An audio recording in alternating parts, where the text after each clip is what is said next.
ఏంటి అసలు ఈ టామ్ అండ్ జెర్రీ వారేంటి? ఒకప్పుడు ఇద్దరు మంచి మిత్రులు కలిసి చాలా సినిమాల్లో హీరో విలన్ క్యారెక్టర్స్ కావచ్చు, చాలా విభిన్నమైన రోల్స్ కావచ్చు మోహన్ బాబు గారు చిరంజీవి సినిమాల్లో చేయడం జరిగింది. అసలు ఎక్కడ వీళ్ళ పరిచయం స్టార్ట్ అయ్యింది, ఇప్పుడు వీళ్ళ రిలేషన్ ఏంటి అసలు? వాస్తవానికి మోహన్ బాబు గారి కెరియరు, చిరంజీవి గారి కెరియరు, అంత క్రితం కృష్ణరాజు గారి కెరియర్, ఈ ముగ్గురు కెరియర్లను ఒకసారి పరికించి చూస్తే శత్రుఘ్న సిన్హా గారి కెరియర్లకి వీళ్ళ కెరియర్లకి సామ్యం కనిపిస్తుంది. అదేంటంటే విలన్గా వచ్చి విలన్ కాస్త యాంగ్రీ యంగ్ మెన్ గా రెబల్ హీరోలుగా రూపాంతరం చెందినటువంటి ఒక ట్రాన్స్ఫర్మేషను శత్రుఘ్న సిన్హా గారు ఇది కనిపిస్తుంది. కృష్ణరాజు గారి జర్నీలో కావచ్చు, మోహన్ బాబు గారి జర్నీలో కావచ్చు, చిరంజీవి గారి జర్నీలో కావచ్చు. ఇద్దరు మంచి స్నేహితులు కూడా కదా శత్రుఘ్న సిన్హా మోహన్ బాబు. అవును. తర్వాత ఏంటంటే మీకు ఇక్కడ తొలినాళ్లలో చిరంజీవి గారు మోహన్ బాబు గారు కలిసి హీరోలుగా 3 సినిమాలు చేశారు. ఓకే. ఒకటి పట్నం వచ్చిన పతివ్రతలు, విజయబాబు నాయుడు గారు, మౌళి గారు డైరెక్షన్. ఇద్దరు హీరోలు అండి, ఇద్దరు కన్నడ రీమేక్. ఆ సినిమా చాలా బాగుంటుంది, చాలా మంచి సినిమా, అది సూపర్ హిట్ అండి ఆ సినిమా. ఆ తర్వాత కిరాయి రౌడీలు, ఆ సినిమా సూపర్ హిట్. తర్వాత వచ్చేసి బిల్లారంగా చేశారు, అది కేఎస్ఆర్ గారు దాస్ గారి డైరెక్షన్, అది మాసివ్ హిట్ అనమాట ఆ టైంకి, పిఎన్ఆర్ పిక్చర్. ఈ 3 సినిమాలు హీరోలుగా చేసిన తర్వాత ఏంటంటే మోహన్ బాబు గారు విలన్గా చేస్తున్నారు, కామెడీ విలన్గా చేస్తున్నారు, క్యారెక్టర్ రోల్స్ చేస్తున్నారు, హీరోగా చేస్తున్నారు. ఆయనకు అర్థమైంది ఏంటంటే ఎక్కువ కాలం పరిశ్రమలో ఉండాలంటే చిత్ర నిర్మాణ సంస్థ నెలకొల్పి సొంతంగా సినిమాలు తీస్తేనే కొనసాగగలం. ఆర్టిస్ట్గా అయితే ఇలా ఒడిదిడుకులు, ఈ ప్రయాణం, మంచి ఆర్టిస్టు నో డౌట్. ఇవాళకి వాచకం విషయంలో మోహన్ బాబు గారు అసలు ఎట్లా చెప్పగలరు ఈ డైలాగు? ఇవాళకి టంగ్ ట్విస్టర్ లాగా ఆయన డైలాగ్ చెప్పాలంటే ఎవరినైనా చెప్పంటే టంగ్ ట్విస్టర్, ఇప్పుడున్న ఆర్టిస్టులను చెప్పమంటే ఎవరు చెప్పలేరు, డైల్ ఇంపాసిబుల్. ఆ మ్యానరిజమ్స్ అండి, ఆయన మ్యానరిజమ్స్, ఆయన బాడీ లాంగ్వేజ్ ఇవన్నీ కూడా చాలా సంథింగ్ డిఫరెంట్ అనమాట. కాబట్టి ఏంటంటే దాన్ని నేను షేపప్ చేసుకుంటూ హీరో అవ్వాలి, ఎలివేట్ అవ్వాలని ముందెళ్ళి దాసనారాయణరావు గారిని అడిగాడు మోహన్ బాబు. దాసనారాయణరావు గారు ఏంటంటే మోహన్ బాబు గారిని పరిచయం చేశారు. ఒకవైపు రాఘవేంద్రరావు గారి డైరెక్షన్లో దేవత, కొండవీటి సింహం లాంటి సూపర్ హిట్స్లో మోహన్ బాబు గారు చేశారు. 2 సినిమాల్లో వెళ్ళనే అయినప్పటికీ దేవత చాలా పేరు తీసుకొచ్చింది మోహన్ బాబు గారు. సత్యమూర్తి గారి ఫస్ట్ స్క్రిప్ట్, దేవిశ్రీ ప్రసాద్ వాళ్ళ నాన్నగారు ఫస్ట్ స్క్రిప్ట్ దేవత, చాలా మంచి పేరు తీసుకొచ్చింది మోహన్ బాబు గారికి.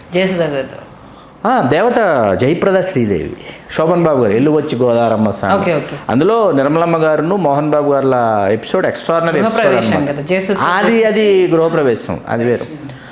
వచ్చేటప్పటికి ఏమైందంటే ఇక్కడ మీకు దాసనారాయణరావు గారిని వెళ్ళి మోహన్ బాబు గారు అడిగారు.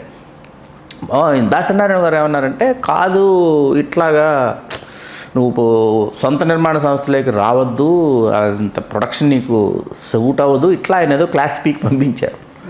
ఆయనేమో ఇమ్మీడియట్గా ప్రొడక్షన్ హౌస్ స్టార్ట్ చేసేసి సినిమా తీసేయాలన్న దీంట్లో ప్రతిజ్ఞ అని ఒక సినిమా, బోయిన్ సుబ్బారావు గారి డైరెక్షను, మోహన్ బాబు గారు own production Lakshmi Prasanna pictures ప్రారంభించేసి రామారావు గారు బొబ్బిలిపుల్ గెటప్లోని రామారావు గారు వచ్చి క్లాప్ కొట్టి ఆయన ఓన్ ప్రొడక్షన్ హౌస్ స్టార్ట్ అయిపోయి భలే రాముడని అదని ఇదని సినిమాలు. మనకి సినిమా అయిపోయే టైంకి మంచు లక్ష్మీ ప్రసన్న గారు బేబీ అనమాట, కిడ్ బేబీ లక్ష్మీ ప్రసన్న గారు మా సినిమాను ఆదరించిన ప్రేక్షకులకి ఆవిడ చెప్పేది ఇవాళ కూడా మీరు చూడొచ్చు ఆ వీడియోలో. అట్లా 1 by 1 వాళ్ళ లక్ష్మీ ప్రసన్న పిక్చర్స్ గ్రో అవుతారు. ఈ గ్రో అవుతూ లక్ష్మీ ప్రసన్న పిక్చర్స్లో మోహన్ బాబు గారు హీరోగా చేస్తున్న టైంకి చిరంజీవి గారు daring dashing dynamic hero, supreme hero, megastar అన్నది ఒక వెల్లు అనమాట. ఇప్పుడు ఇక్కడ మోహన్ బాబు గారు హీరోగా ట్రాన్స్ఫార్మ్ అయ్యారు. ట్రాన్స్ఫార్మ్ అవ్వాలనుకున్న వ్యక్తి హీరోగానే చెయ్యాలి. చాలా మంచి సినిమాలు చేశారు హీరోగా ఆయన. మా ఇంటి కథ అని, పద్మవ్యూహం అని చాలా ఉన్నాయి సినిమాలు ఆయన ఏం చేశారంటే చిరంజీవి గారి సినిమాలో విలన్ వేషం వచ్చింది అనుకోండి, వచ్చి ఇక్కడ విలన్ వేషం వేసేవారు. మీకు అర్థమైందా? ఇప్పుడు మంచి దొంగలో విలన్ ఎవరు? మోహన్ బాబు గారు. యుద్ధభూమిలో విలన్ ఎవరు? మోహన్ బాబు గారు. కొండవీడి దొంగలో విలన్ ఎవరు? మోహన్ బాబు గారు. ఇట్లా మధ్యలో చక్రవర్తి అని ఒక సినిమా చేశారు, special character, police officer character. Songs ఉండవు కానీ ఆయన ఏంటంటే చాలా ఇంపార్టెన్స్ ఉన్నటువంటి క్యారెక్టర్. అవును, ఇన్వెస్టిగేట్ చేయడానికి వస్తాడనమాట. అంజీ రాజా ఎలా అయ్యాడని ఇన్వెస్టిగేట్ చేయడం ఆయన బాధ్యత. కాబట్టి ఇక్కడ ఏంటంటే చిరంజీవి గారు హీరో అనేటప్పటికీ ఆ హీరో అయిపోయి స్టార్ అయిపోయిన తర్వాత చిరంజీవి గారు విలన్గా చేసిన ఒకే ఒక్క సినిమా ఏంటో తెలుసా మీకు? చిరంజీవి గారు విలన్ కాదు ఆ సినిమాలో, హీరోయే. కానీ పరిస్థితుల ప్రభావం వల్ల చిరంజీవి గారు విలన్ అవుతారు, ట్రాజిడీ ఎండింగ్. సినిమా పేరు చిరంజీవి. సినిమా పేరు చిరంజీవి, కమర్షియల్ ఎట్రఫ్లాప్, కన్నడ రీమేక్.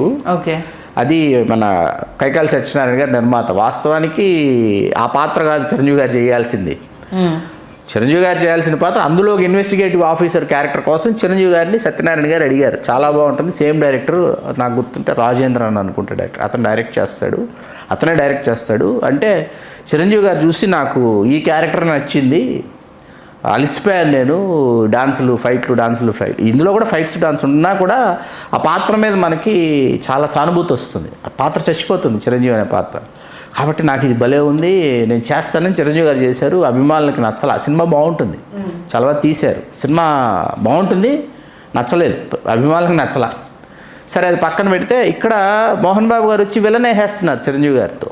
పక్కన బాలకృష్ణ గారి సినిమా భలే దొంగలో మోహన్ బాబు గారి విలనే, దొంగరావణ అని ఒక సినిమా, అందులో మోహన్ బాబు గారి విలనే, నాగార్జున గారు జానకి రాముల్లో మోహన్ బాబు గారి విలను, తర్వాత వెంకటేష్ గారు శ్రీనివాస్ కళ్యాణంలో మోహన్ బాబు గారి విలను, ఆఖరికి కూలీ సినిమాలో కూడా కూలీ నెంబర్ 1 దాంట్లో కూడా చేస్తూ హీరోగా 1, 2 6 సినిమాలు నామగుడు నాకే సొంత, అల్లుడు గారు తర్వాత కొండవీడి దొంగ, ఎన్ని ప్యారలల్గా వస్తాయి. కొండవీడి దొంగ అని అల్లుడు గారు, ఇందులో ఏమో విలను, అందులో ఏమో హీరో. కాబట్టి ఏమవుతుందంటే హీరో స్టార్ అనేవాడు ఆల్వేస్ స్టార్ అన్నమాట. Villain, comedy villain, character artist అనేవాడిని ఇట్లాగే చూస్తాను. నేను 500 సినిమాలు చేశాను మోహన్ బాబు గారు అంటే, ఎస్ మీరు 500 పైచిలుకు సినిమాలు చేశారు కాదని ఎవరు అనట్లా. ఇక్కడ అరపూట వేషం, 2 సీన్ల వేషం, 3 సీన్ల వేషం, 4 సీన్ల వేషం, ఒకరోజు వేషాలు కూడా మోహన్ బాబు గారు చాలా చేశారు. అల్లూరి సీతారామరాజు అని కృష్ణ గారి సినిమా, అల్లూరి సీతారామరాజు తెలుసు కదా, అందులో పెళ్ళికొడుకు పాత్రలో గెస్ట్ రోల్ అది జూనియర్ ఆర్టిస్ట్లా కూర్చుని ఉంటాడు మోహన్ బాబు గారు. ఓకే, పెళ్ళికొడుకు అనమాట. ఏది విజయ నిర్మల గారి పక్కన, విజయ నిర్మల గారు చచ్చిపోతుంది, సీత తీసుకొచ్చింది. ఆ పెళ్ళికొడుకు మోహన్ బాబు గారు మీరు చూడండి, వేళ జూనియర్ ఆర్టిస్ట్ వేషం కదా, అసిస్టెంట్ డైరెక్టర్గా పనిచేశాడు. ఇది చాలా అవతారాలు ఎత్తాడు ఆయన, it's very good artist. Dialogue చెప్పాలంటే మోహన్ బాబు గారు అట్లా. తాండ్రపాపారెడ్డి సినిమాలో ఆయన సోలో సీన్ ఏకపాత్రాభినయం లాగా. దాంట్లో విజయరామరాజు పాత్ర బ్రిటిషర్ మీకు చేసింది సర్దార్ పాపారెడ్డి సినిమాలో. అది ఆ 2 ఈవేళ చాలామంది ఈ వీడియో నా చైల్డ్హుడ్ ఫ్రెండ్స్ ఎవరైనా చూస్తే వాళ్ళకి నేను ఆ 2 క్యారెక్టర్స్ నేను చేసేవాడిని స్కూల్లో. ఏది మోనో యాక్షన్, ఏది నాకు ఫస్ట్ ప్రైజ్ అనమాట. ఏది రామారావు గారి డైలాగులు నేనే చెప్పేవాడిని, మోహన్ బాబు గారి డైలాగులు నేనే చెప్పేవాడిని. మా వంటవాడు భారతీయుడు అది ఉంది కదా, మా తోటవాడు భారతీయుడు, అవి మోహన్ బాబు గారే చేయగలరండి అలాంటివి. తాండ్రపాపారాయుడులో విజయరామరాజు అంటే రాజనాల్ గారిని తప్ప బొబ్బిలి యుద్ధంలో విజయరామరాజు అంటే ఇంకో ఊహించుకోలేం, అంతలా ఉంటుంది రాజనాల్ గారి పెర్ఫార్మెన్స్. ఆ స్థాయిలో చేశాడు మోహన్ బాబు గారు. సోలో సీన్ అట్లాంటి ఆర్టిస్ట్ అనమాట. మీకు ఇక్కడ ఈ దీనిలో ఏమవుతుందంటే చిరంజీవి గారు అక్కడ మెగాస్టార్ అయిపోయిన తర్వాత నేను చిరంజీవి గారి కంటే అధికుణ్ణి, నేను చిరంజీవి గారి కంటే గొప్ప అని అనుకోవటం మోహన్ బాబు గారు అమాయకత్వం నేను అనుకుంటా. అమాయకత్వం అది. ఎంత అమాయకత్వం అంటే చిరంజీవి గారు కలెక్ట్ చేసినంత మీ సినిమాలు ఏవి కలెక్ట్ చేశాయి, ఎప్పుడు కలెక్ట్ చేశాయి, ఎక్కడ కలెక్ట్ చేశాయి మీరు చెప్పాలి. మీ మొత్తం ఎంటైర్ హిస్టరీలో పెదరాయుడు తప్ప మీరు చెప్పుకోవడానికి ఎందుకు పెదరాయుడు కూడా అంత ఆ స్థాయి విజయం సాధించిందంటే నేను రిలీజ్ డేట్తో సహా చెప్తా. జూన్ 15 రిలీజ్ అయింది 95, జూన్ 15 95 రిలీజ్ అయింది. అదే రోజు బిగ్ బాస్ రిలీజ్ అయింది. బిగ్ బాస్ ఫ్లాప్ అవడం వల్ల ఒక్కసారి పెదరాయుడు చాలా మంచి సినిమా అండి. రవిరాజ పినిశెట్టి గారు ఇవాళకి పెదరాయుడి విజయానికి మరొక ఘనమైన కారణం చెప్పమంటే రవిరాజ గారి డైరెక్షన్తో పాటు రజనీకాంత్ గారి క్యారెక్టర్ గురించి, రజనీకాంత్ గారి కోసం పోటెత్తారు జనం, వెల్లువెత్తారు థియేటర్లో. చిరంజీవి గారు కూడా అవార్డుకి సంబంధించి కూడా ఒక స్టేట్మెంట్ కూడా పాస్ చేశారు. అది తర్వాత అది వజ్రోత్సవ వేడుక, ఇది పద్మభూషణ్ వేడుక. ఇది 2006. 2007 వజ్రోత్సవం. 2007 వజ్రోత్సవానికి ఆ వేడుకకు ముందు ఒక విషయం చెప్పాలి. ఎందుకంటే ఇది పూర్తిగా నాకే తెలిసిన, నేనే ఇన్వాల్వ్ అయినటువంటి విషయం ఇది. 75 మందిని ఎంపిక చేశారండి. అందరూ సినిమా హీరోయిన్లంతా ఉండాలి అన్న అది వేరు, అది అయిపోయిందండి. చిరంజీవి గారు పద్మభూషణ్ ఈవెంట్ అయిపోయింది. 2007 వజ్రోత్సవ వేడుకలు వచ్చినాయి. ఈ వజ్రోత్సవ వేడుకలు నెల నేను వర్క్ చేశాను ఈవెంట్లో. ఐఎమ్ నాకు చాలా ఇంపార్టెంట్ రోల్ అందులో. నాకేమప్ప చెప్పారు, ఏవీస్ తయారు చేయాలి, ఎవరెవరు ఏవీస్ తయారు చేయాలి. తర్వాత జరుగుతోంది వర్క్. జరుగుతూ ఉండగా మీకు ఏం చేశారంటే కంపేరింగ్ స్క్రిప్ట్ రాయాలని చెప్పారు. 3 days ఈవెంటు, 75 మందిని సెలెక్ట్ చేశారు. దీనికి కేఎస్ రామారావు గారు వీళ్ళందరూ లెజెండ్, సెలబ్రిటీని డివైడ్ చేశారు. కేఎస్ రామారావు గారితో నేను లిటరల్ అన్నారు, సార్ మీరు ఏమనుకోకపోతే నేను ఒక టైటిల్ ఇస్తాను, go through with this title ఏంటి అని అడిగాను. తెలుగు సినీ కళామ తల్లికి లేదా తెలుగు సినిమా పరిశ్రమకి విశేష సేవలు అందించిన విశిష్ట వ్యక్తులు, మహామహనీయులు. అంతే, మహామహనీయులు వాళ్ళు అంతే. వీళ్ళు పలానా వాళ్ళు, సంధ్య గారు లెజెండు, శ్రీకాంత్ గారు సెలబ్రిటీ, ఇంకొకరు పలానా వద్దు సార్. దానివల్ల లేనిపోని ఇబ్బందులు ఎదురవుతాయి. ఇది చాలా కీప్ ఆన్ డిస్కషన్ అవుతుంది. వద్దు సార్ అంటే ఆయన ససేమిరన్న లిస్ట్ తీసుకున్నాను. లిస్ట్ నాకు ఇచ్చారు, 75 మంది పేర్లు. మన రమాప్రభు గారి పేరు లేదు, చంద్రమోహన్ గారి పేరు లేదు, ఇట్లా చాలామంది పేర్లు లేవు. వీళ్ళ పేర్లు ఎందుకు లేవు అని అడిగాను నేను. ఆయన ఏదో కారణాలు చెప్పారు, కాకండబుల్ స్టోరీస్ వినిపిస్తే నేనన్నా, సార్ మన వ్యక్తిగతం, మన ఇంటి వరకు, అంతే కదా, మన వీధి వరకు, కుటుంబ సభ్యుల వరకు, దానిని ఇక్కడికి తీసుకొచ్చి ఇవాళ రమాప్రభు గారిని రీప్లేస్ చేసే ఆర్టిస్ట్ లేరు, చంద్రమోహన్ గారిని రీప్లేస్ చేసే ఆర్టిస్ట్ లేరు.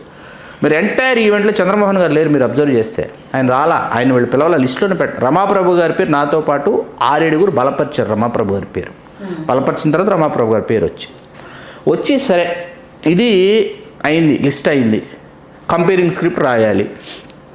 రాసే టైంకి ఏంటంటే నేను బ్లడ్ బ్యాంకు వేరే ఇంకా ఉన్నాయి, బ్లడ్ డొనేషన్ క్యాంపులు బిజీలో దొరకట్లా నేను వీళ్ళకి. ఫైనల్ డే దొరికిన తర్వాత ఛాంబర్లో మాట్లాడదాంరా అని చెప్పి తమ్మారెడ్డి భరద్వాజ్ గారు తీసుకెళ్ళి రూమ్లోకి పంపించి తలుపేసి తాళం పెట్టేశారు. తలుపేసి తాళం పెట్టేస్తే ఏంటి సార్ తాళం వేశారంటే, కంపేరింగ్ స్క్రిప్ట్ రాసేందుకు తలుపు తాళం తీయటం లేదు. ఓకే, ఇది గూగుళ్ళు, యూట్యూబ్లు ఏమీ లేని కాలం. లోపల లిస్టు, బండిల్ పేపర్స్, పెన్నులు, ప్యాడ్ ఉన్నాయండి. రాత్రి వరకు కూర్చొని రాస్తూనే ఉన్నా, ఒక్కొక్కరి గురించి ఒక A4 షీట్. నేను రాసినవే మీకు బాలసుబ్రహ్మణ్యం గారు చెప్పిన, సుహాసిని గారు చెప్పిన, రాజేంద్ర ప్రసాద్ గారు చెప్పిన, పరిశ్రమకి ప్రేక్షకులకి మధ్య దర్వాజా, తమ్మారెడ్డి భరద్వాజ, ఇవన్నీ కూడా అప్పుడు రాసినవి కూర్చుంటే అక్కడ గదిలో. ఓకే, దాని గురించి చాలా అప్రిసియేషన్ వచ్చింది. అసలు ఒక రెఫరెన్స్ లేదు, ఒక బుక్కులు లేవు, ఏమీ లేవు, కూర్చుని 75 మంది గురించి రాసుకుంటూ వెళ్ళిపోయావు అని చెప్పి అప్రిసియేషన్ వచ్చింది. అయిపోయింది. ఆ రోజు మళ్ళీ డిస్కషన్ అండి. సార్ వద్దు సార్, లెజెండ్ సెలబ్రిటీ వద్దు సార్, ఆల్ ఆర్ లెజెండ్స్, అందరూ లెజెండ్సే సార్, అందరూ లెజెండ్స్ని పెట్టాలంటే వెనలా తీసుకెళ్ళి దాన్ని అక్కడ పెడితే ఎవడో సిల్లీ ఫెలో దీన్ని లెజెండ్ సెలబ్రిటీ చేశాడని మన మోహన్ బాబు గారు స్టేజ్ పైన మాట్లాడటం, దానికి దాసనారాయణరావు గారు మాట్లాడటానికి ముందు చిరంజీవి గారు ఆ రోజు ప్రతిస్పందించకపోతే అక్కడి నుంచి ఏంటంటే ఇదంతా చిరంజీవి గారు చేశారన్నట్టు తయారైంది. చిరంజీవి గారు ఈ డివిజన్ తీసుకొచ్చారని మోహన్ బాబు గారు చెప్పాలని చిరంజీవి గారికి తెలియదు. ఈ కైండ్ ఆఫ్ అవార్డు ఉంది, ఇలా దీనికి ఈ పేరు పెట్టారు, దీనికి పేరు పెట్టారని చిరంజీవి గారికి అక్కడికి వచ్చేంతవరకు చిరంజీవి గారికి తెలియదండి. అక్కడికి వచ్చాక తెలిసిన తర్వాత మోహన్ బాబు గారు ఏం చేస్తున్నారంటే ఇది మొత్తం చిరంజీవి గారికి ఆపాదించాలని ప్రయత్నిస్తున్నాడు మోహన్ బాబు గారు. అర్థమైంది కదా. ఆ రోజు చిరంజీవి గారు ప్రతిస్పందించడం అనేది ఇట్స్ వెరీ రైట్ రియాక్షన్. ఇచ్చిన తర్వాత ఏంటంటే అక్కడి నుంచి అది సద్దుమణగటం అది జరిగినా కూడా ఏంటంటే మోహన్ బాబు గారికి ఏంటంటే అలా ఉండిపోయింది. అది ఆయనకి ఏంటంటే నాకంటే ఎక్కడికో ఎన్నో ఎత్తులకి, ఎదగలేని ఎత్తులకి చిరంజీవి గారు ఎదిగారు అనేటటువంటిది ఆయనకి ఉండిపోయి చిరంజీవి గారికి 2006లో పద్మభూషణ్ వస్తే మరుసటి ఏడాది కృష్ణ గారికి ఏమీ రాలేదు. కృష్ణ గారి ప్రపోజల్స్లోకి వెళ్ళిందండి. కృష్ణ గారికి ఎందుకంటే is a studio owner, producer, writer, director, 300 films ఇది వచ్చింది. కృష్ణ గారికి వస్తే మోహన్ బాబు గారు వెళ్ళి త్రూ సుబ్రహ్మణ్యరెడ్డి గారి ద్వారా పద్మశ్రీ తన ప్రపోజల్స్లో పద్మశ్రీ కోసం తను ప్రయత్నించి పద్మశ్రీ సాధించుకుని ఆ మరుసటి ఏడాది కృష్ణ గారికి పద్మభూషణ్ వచ్చింది. అదేంటంటే చిరంజీవి గారు అనేటప్పటికీ ఆ వేడుక ఏంటంటే చిరంజీవి గారు పద్మభూషణ్ కూడా ఆ సమయంలోనండి సంధ్య గారు ఆ వేడుక ఎందుకు చేశారంటే అందరూ మోహన్ బాబు గారికి వచ్చినప్పుడు పద్మశ్రీ చేయలేదు ఇండస్ట్రీ, కృష్ణ గారికి పద్మభూషణ్ వచ్చినప్పుడు ఆ తర్వాత చాలామందికి వచ్చినాయి. రామానాయుడు గారికి వరుసగా చాలామంది మన పద్మ పురస్కారాలు అందివచ్చాయి. చిరంజీవి గారి టైంకి ఏంటంటే బిఫోర్ చిరంజీవి గారికి పద్మభూషణ్ ఇవ్వడానికి ముందు సో మెనీ ఇయర్స్ తెలుగు సినిమాకి నేషనల్ వైడ్ అసలు ఏ విధమైన ప్రాధాన్యత లేదు. ఇండియన్ పనోరమాకు కూడా తెలుగు సినిమా సెలెక్ట్ కావటంలా. అటువంటి ఒక టైం అనమాట. అంటే ఒక చులకన భావం తెలుగు సినిమా పరిశ్రమ మీద ఉన్న సమయంలో చిరంజీవి గారికి పద్మభూషణ్ వచ్చింది. ఒక్కసారిగా తెలుగు సినిమా పరిశ్రమలో హర్షాతిరేకాలు వెల్లువెత్తాయి. అమ్మయ్యా మనకు జాతీయ స్థాయిలో ఒక గుర్తింపు చిరంజీవి గారి వల్ల, అబ్బా పద్మభూషణ్ అని చెప్పేసి వాళ్ళు క్లియర్లీ మెన్షన్డ్. పద్మభూషణ్ అనే పురస్కారం ఇచ్చారు కదా, చిరంజీవి అని రాశారనుకోండి, బ్రాకెట్లో కళలు అని మెన్షన్ చేశారు. ఏ రంగంలో పవన్ కళ్యాణ్ గారికి అది తెలియకుండా నేను పవన్ కళ్యాణ్ గారి ఇంటికి వెళ్ళాను, అన్నగారి ఇంటికి. ఆ సమయానికి మీడియా వాళ్ళు ఎవరు వస్తే బ్లడ్ బ్యాంక్ నుంచి నేను తీసుకుని వెళ్తే పవన్ కళ్యాణ్ గారు అన్నయ్య గారు సేవారంగంలో చేసినటువంటి సేవలకు కానీ పద్మభూషణ్ వచ్చిందని నేను అనుకుంటున్నానంటే నేను లేదు నేను ఆపి కరెక్ట్ చేశాను.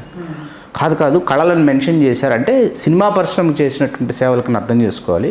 సేవలు అనేటప్పటికీ ఆ ఖాతాలో మరొక పురస్కారం మరొకసారి మనం తీసుకోవచ్చు, ముందు ఈ ఖాతాలో ఈ పురస్కారం అని చెప్పండి అని. అందుకే మీకు పద్మవిభూషణ్ సేవారంగం అని చెప్పి మెన్షన్ చేశారు. అవును.